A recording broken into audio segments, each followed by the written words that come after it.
Capítulo 3 de Rebelión en la Granja.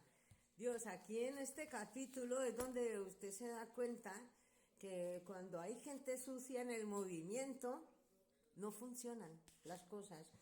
Como trabajaron y sudaron para cegar el heno, pero sus esfuerzos se vieron recompensados porque la cosecha fue un éxito aún mayor de lo que esperaban.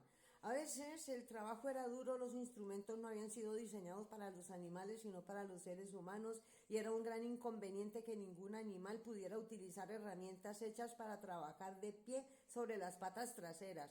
Pero los cerdos eran tan listos que siempre encontraban la manera de resolver todas las dificultades. Los caballos, por su parte, conocían cada palmo del campo, entendían el trabajo de cegar y rastrillar, mucho mejor que John y sus hombres. Los cerdos en realidad no trabajaban, pero dirigían y supervisaban a los demás. Con sus conocimientos superiores eran natural que asumieran el liderazgo. Boceador y Trébol, los dos berracos, se enganchaban a la segadora o a la rastrilladora. En esos tiempos, por supuesto, no hacía falta bocados ni riendas, y recorrían el campo sin cesar, dando vueltas y vueltas. ¡Ah, no! Boxeador y Trébol eran los caballos, y recorrían el campo sin cesar, dando vueltas y vueltas, con un cerdo detrás que iba gritando «arre, camarada» o «so, camarada», según fuera el caso, y todos los animales, hasta el más humilde, intervenían en la recolección del heno. Hasta los patos y las gallinas iban y venían todo el día bajo el sol, transportando pequeñas briznas de heno en el pico. Al final terminaron la cosecha 2 días antes del tiempo que solía emplear Jones y sus hombres. Además, era la mayor cosecha que se había visto nunca jamás en esa granja. No había desperdicio alguno. Las gallinas y los patos, con su extraordinaria vista, habían recogido hasta el último tallito, y ningún animal de la granja había robado ni siquiera un bocadito. Durante todo aquel verano, el trabajo en la granja funcionó como un reloj. Los animales nunca habían imaginado que podían ser tan felices. Cada bocado les producía un intenso placer positivo, ya que era realmente su propia comida, producida por ellos y para ellos, no repartida por un amo mezquino. Desaparecidos los seres humanos parasitarios, quedaba más comida para todos, disponían de más tiempo libre, aunque por su falta de experiencia no sabían bien en qué emplearlo. Encontraron muchas dificultades. Por ejemplo, a finales del año, al cosechar el maíz, tuvieron que pisarlo al estilo antiguo y aventar la paja con el aliento, ya que la finca no poseía trilladora. Pero los cerdos, con su inteligencia, y Boceador, con sus tremendos músculos, siempre resolvían los problemas. Boceador era la admiración de todos. Pobre caballo, había sido un gran trabajador incluso en tiempos de Jones, pero ahora parecía 3 caballos en uno. Había días en que todo el trabajo de la granja parecía descansar sobre sus fuertes hombros. De la mañana a la noche empujaba y tiraba, siempre en el punto donde el trabajo era más duro. Había hecho un arreglo con uno de los gallos jóvenes para que por la mañana lo despertara media hora antes que nadie. Así podía hacer algún trabajo voluntario en el aspecto que resultara aún necesario antes del comienzo de la jornada normal. Su respuesta ante cada problema y cada revés era «trabajaré más duro», y la había adoptado como lema personal. Pero todo mundo trabajaba según su capacidad. Las gallinas y los patos, por ejemplo, al recoger los granos perdidos de la cosecha, rescataron 5 fanegas. Nadie robaba, nadie se quejaba de sus raciones, y las peleas y los mordiscos, los celos tan característicos de la vida en los viejos tiempos, casi habían desaparecido. Nadie o casi nadie eludía su trabajo. Es cierto que Marieta, la yegua vanidosa, no se destacaba por madrugar y solía dejar de trabajar temprano, alegando que tenía una piedra en el casco.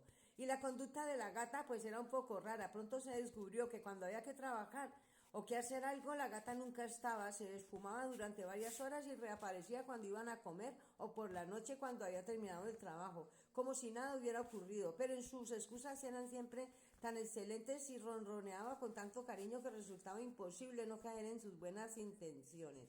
El viejo Benjamín, el burro, no parecía haber cambiado desde la rebelión. Hacía su trabajo de la misma manera, lenta y obstinada que cuando lo mandaba John, sin eludir nunca sus obligaciones, pero sin ofrecerse a hacer ninguna tarea especial. Sobre la rebelión y sus resultados no expresaba ninguna opinión. Cuando le preguntaban si no era feliz ahora que no estaba Jones, él decía: «Los burros viven mucho tiempo, ninguno de vosotros ha visto un burro muerto». Los demás tenía que contentarse con esa respuesta críptica. Los domingos no se trabajaba, el desayuno tenía lugar una hora más tarde que de costumbre y después del desayuno celebraban una ceremonia que se repetía cada semana sin falta. Primero izaban la bandera, Bola de Nieve había encontrado el guadarnés en esa habitación, un viejo mantel verde de la señora Jones, había pintado con una pezuña y un cuerno blancos. Lo subían al mástil del jardín de la casa domingo por la mañana. La bandera era verde, explicó Bola de Nieve, para representar los verdes campos de Inglaterra, mientras que la pezuña y el cuerno significaban la futura república de los animales, que surgía cuando finalmente derrocaran a la raza humana. Después de izar la bandera, todos los animales iban en tropel al enorme establo para realizar una asamblea general conocida como la reunión. Allí se planificaba el trabajo de la semana siguiente y se proponía y se debatían las resoluciones. Estas resoluciones las proponían siempre los cerdos. Los demás animales entendían cómo votar, pero nunca jamás se les ocurrirían muchas resoluciones propias. Bola de Nieve y Napoleón eran como mucho quienes más intervenían en los debates, pero se notaba que esos dos nunca estaban de acuerdo. Cuando uno sugería que se podía hacer algo, dalo por seguro que el otro ya se opondría. Hasta cuando se resolvió, nadie podía oponerse a una decisión: reservar el pequeño campo que había detrás del huerto como sitio de descanso para los animales que ya no pudieran trabajar. Hubo un acalorado debate, el ancianato, la residencia, dicen aquí, sobre la edad correctora de jubilación para cada clase de animal. La reunión siempre terminaba con el canto de bestias de Inglaterra y la tarde se dedicaba al recreo. Los cerdos habían reservado el guadarnés como sede para ellos. Allí por la noche estudiaban herrería, carpintería y otras artes necesarias incluidas en los libros que habían sacado de la casa.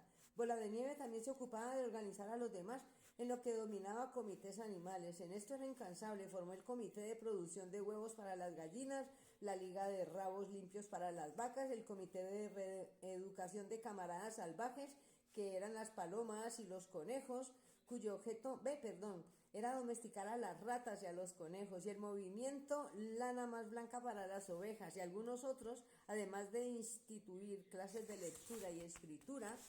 En conjunto, esos proyectos fueron todos un fracaso.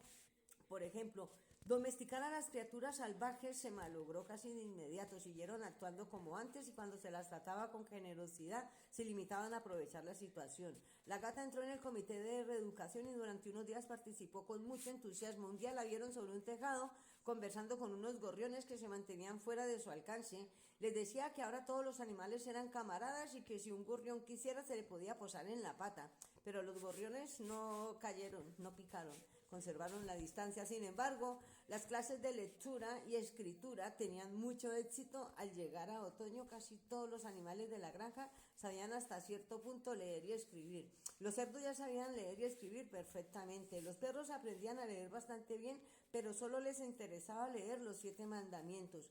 Muriel, la cabra, leía un poco mejor que los perros y a veces por la noche leía a los demás trozos de periódicos que encontraba en la basura.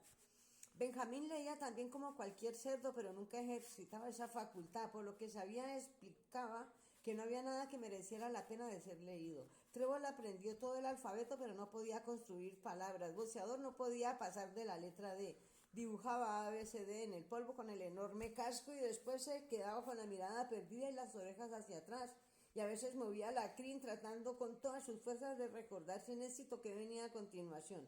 En algunas ocasiones sí aprendía E, F, G, H, pero cuando lo lograba conocer y descubrir siempre había olvidado el principio, A, B, C y D. En fin, y finalmente decidió conformarse con las 4 primeras letras y solía escribirla 1 o 2 veces al día para refrescar la memoria. Marieta, la yegua vanidosa, se negaba que las 7 letras que formaban su propio nombre. Se negaba a aprender más de 7 letras que eran las que formaban su propio nombre. Las hacía con mucho cuidado usando ramitas que decoraba con 1 o 2 flores. Después caminaba alrededor llena de admiración. Ninguno de los otros animales de la granja lograba pasar de la letra A. También se descubrió que los animales más estúpidos, como las ovejas y las gallinas y los patos, eran incapaces de aprender de memoria los 7 mandamientos. Después de mucho pensar, en Bola de Nieve declaró que los 7 mandamientos podían de hecho reducirse a una sola máxima, a saber: 4 patas sí, 2 patas no. Eso dijo. Contenía el principio esencial del animalismo. Quien lo hubiera comprendido a fondo estaría a salvo de toda influencia humana. Las aves primero se opusieron porque les parecía que también ellas tenían 2 patas, pero Bola de Nieve les demostró que no era así.